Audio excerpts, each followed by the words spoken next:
Please subscribe, and you can download this code from description below. In Python, you can work with files using file objects, which provide a convenient interface for reading and writing data. Sometimes, you might have an OS level handle to a file, and you want to convert it into a file object to perform operations like reading, writing, or seeking. This tutorial will guide you through the process of converting an OS level handle to an open file in Python. Before you begin, ensure that you have Python's OS module provides a function called fdopen that allows you to convert an OS level file descriptor, handle, into a Python file object. Here's how you can use it. In the code above, let's see an example that demonstrates how to convert an OS level handle to an open file and read its contents. Remember to replace your _OS_ handle with your actual OS level file handle.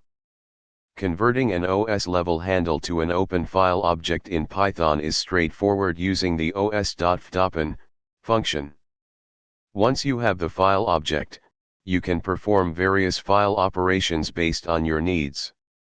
Just remember to close the file when you're finished with it to avoid resource leaks. Compressing a folder and then emailing the compressed file is a common task in Python.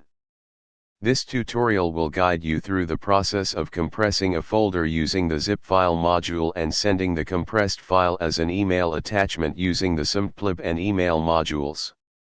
Before you begin, ensure that you have the following. First, we'll compress a folder using the zip file module.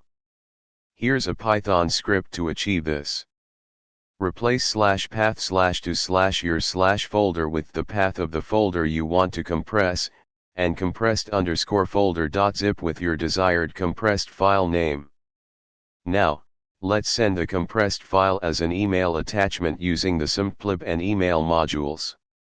You'll need to provide your email credentials, including your Gmail email address and password, or an app-specific password if you have two-factor authentication enabled.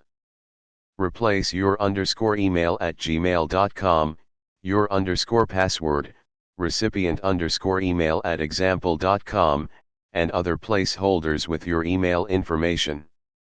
Additionally, make sure that you have allowed access to less secure apps in your Gmail settings, or use an app-specific password if you have two-factor authentication enabled. With this code, you can compress a folder and send it as an email attachment, making it a useful tool for automating file sharing and backup tasks in Python. ChatGPT.